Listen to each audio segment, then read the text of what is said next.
People say, yeah, but we've gone around the world. We've circumnavigated the world, haven't we? Duh. Yeah. People have gone round and round the garden that way.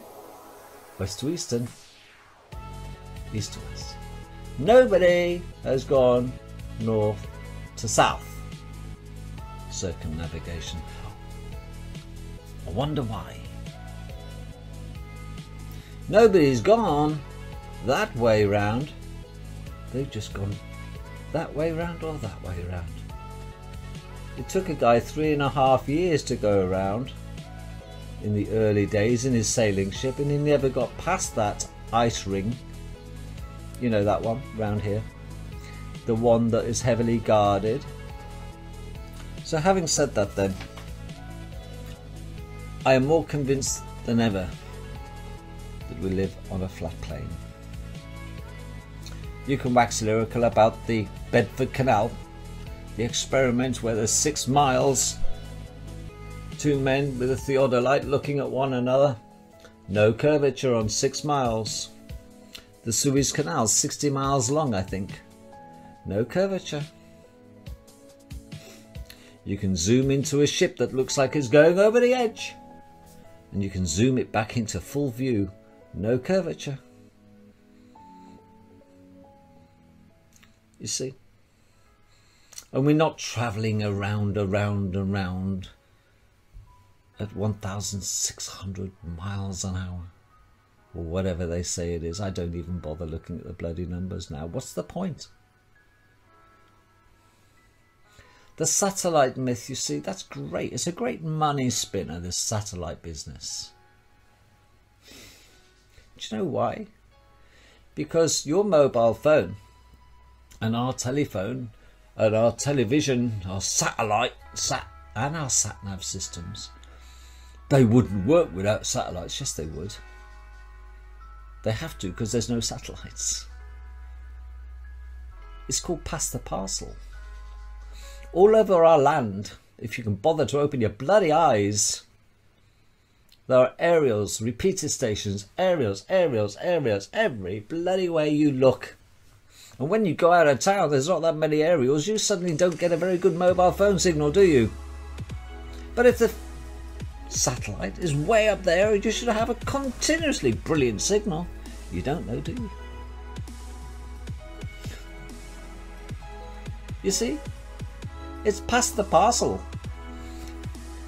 You send a signal out, it hits the nearest aerial to you that's tuned into your frequency. And that sends it to its mate, who sends it to its mate, who sends it to a central collection point, a hub. And that hub sends it down fibre optic cable, maybe, if you're phoning abroad, under the sea. And they've been laid since 1956. Miles upon miles upon miles, like a network, a spider's network under our oceans. And they're that thick. And one tiny hair-like fibre can carry thousands of conversations. How do you think a company, a country like Japan or China can just switch off the internet if they wished, to stop their viewers looking at stuff we can look at? Oh, it's very simple. They turn the fucking repeater station off. There's nothing to talk to. They go la la. They go deaf. And they can switch it back on.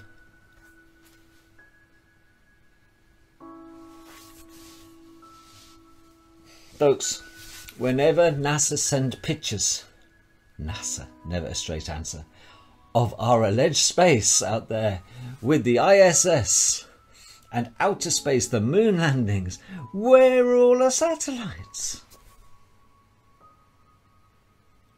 There are no satellites. Get it in your head.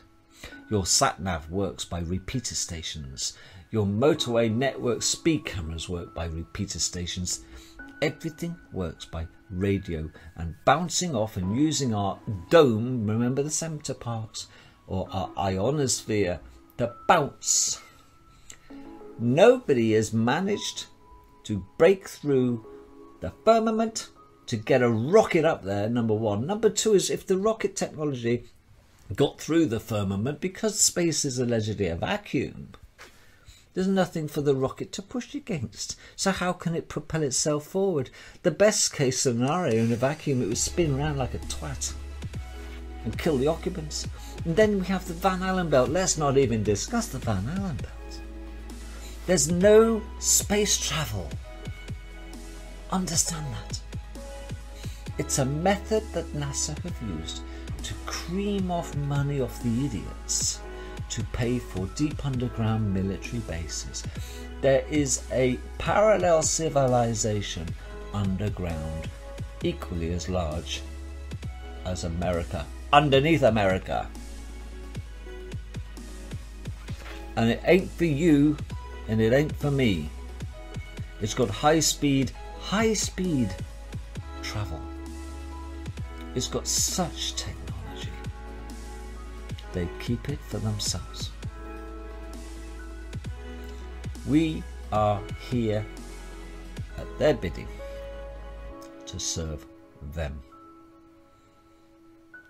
It is them who want to keep it suppressed. It is them who are feeding us full of shit about the occasional picture of Mars.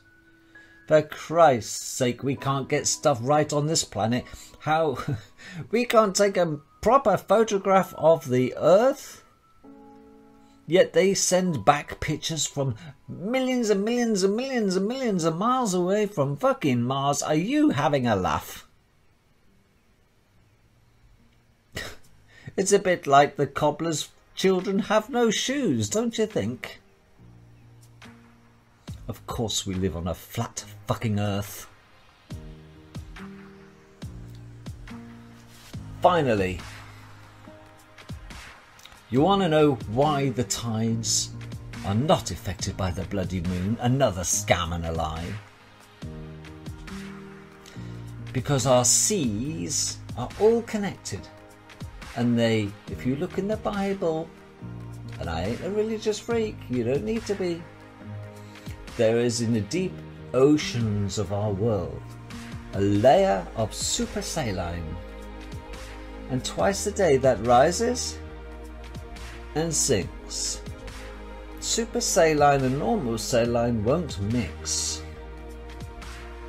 So as the supersaline comes up, like you're breathing, the tides come in. As the saline comes down, the tides go out. Simples. But no, it's not. It's the moon. That is, it's the moon, you moron. Well, listen then. If it's the moon that affects the tides, why doesn't the tides make the non-saltwater lakes of our world have tides? You see, I go fly fishing at Grafham Waters in Cambridge, which is pretty big. And I don't have to worry about the water rising and falling twice a day because it's the moon's coming around and it's the tides coming in and the tides going out. Even the huge lakes of our world, the freshwater lakes of our world, don't raise a bloody millimetre when the tides are coming in and out. How come the moon doesn't affect them? It's nothing to do with the bloody moon, the tides. If you want to know the truth, the sun probably has a little effect on it, but not the moon. The sun is no more than 3,500 miles high, and nor is the bloody moon.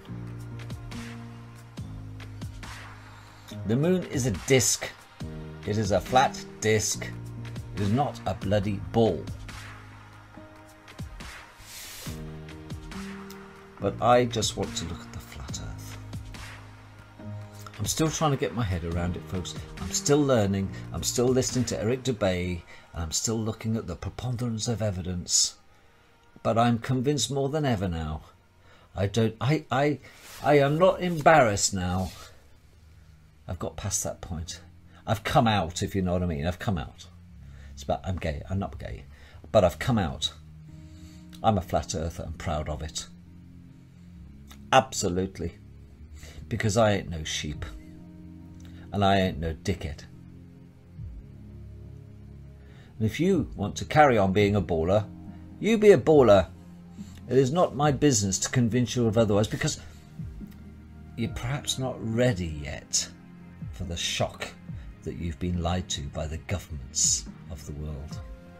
And it's been international deceit. Maybe you're not cooked yet. Do you know what I mean? Come on, folks. Get real. The stars aren't light years away.